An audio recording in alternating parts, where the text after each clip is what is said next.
নমস্কার। অনেকেই জানতে চেয়েছেন পাওয়ার অফ অ্যাটর্নির কথা।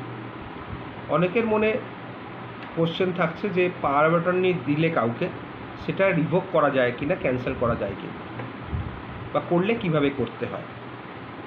অনেকে জিজ্ঞেস করছেন যে রেজিস্টার্ড পাওয়ার অফ অ্যাটর্নি করলে সেটা কিভাবে ক্যান্সেল করা হয়।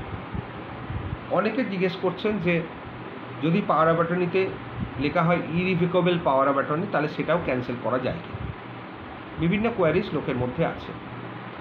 শুনুন, যেটা ঘটনা সেটা হচ্ছে, একবার পাওয়ার অফ অ্যাটর্নি দিলে সেই পাওয়ার অফ অ্যাটর্নি যাকে দিচ্ছেন সেই পাওয়ার অফ অ্যাটর্নি মোতাবেক যদি কোনো কাজ না করে বা আপনার স্বার্থের বিরুদ্ধে কাজ করে, তাহলে আপনি পাওয়ার অফ অ্যাটর্নি ক্যান্সেল করতে গেলে একটা রেজিস্টার্ড পোস্ট বা স্পিড পোস্ট উইথ এডিট চিঠি করে যাকে পাওয়ার দিচ্ছেন তাকে দিয়ে দেবেন।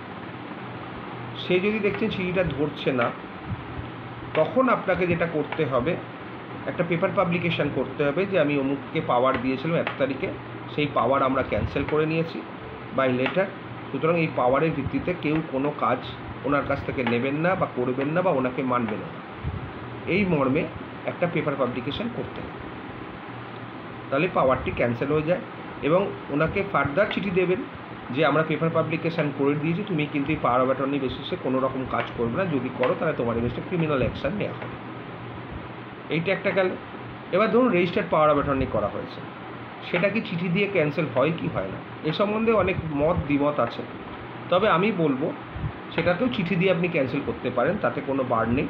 আর সবথেকে ভালো হয় যদি রেজিস্টার্ড পাওয়ার অফ অ্যাটর্নির ক্ষেত্রে রেজিস্টার্ড ডকুমেন্ট দিয়েই করা উচিত। সেখানে cancellation of power of attorney বলে আপনি একটা ডকুমেন্টস করতেই পারেন রেজিস্টার্ড, এবং সেই ডকুমেন্টসটা করার পরে তার সার্টিফাইড কপি তুলে সেই কপিটাও কিন্তু যাকে ক্যান্সেল করছেন তাকে পাঠিয়ে দেবেন।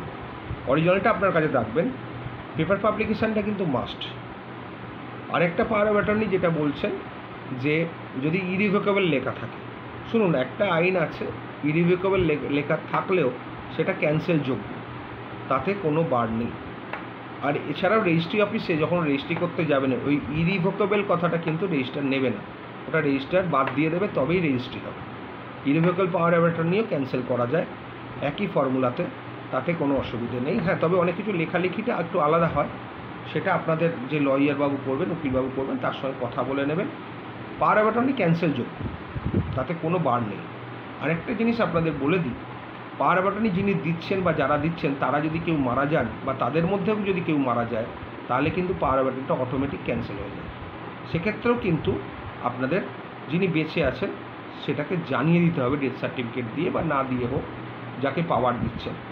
এখানে হচ্ছে জানানোটা ইম্পর্টেন্ট, এবং তারপর পেপার পাবলিকেশানটা সেকেন্ড থিং করতেই হবে। তাহলে আপনি সেফ এবং আপনার পাওয়ার অফ অ্যাটর্নি ক্যান্সেল হবে। নমস্কার।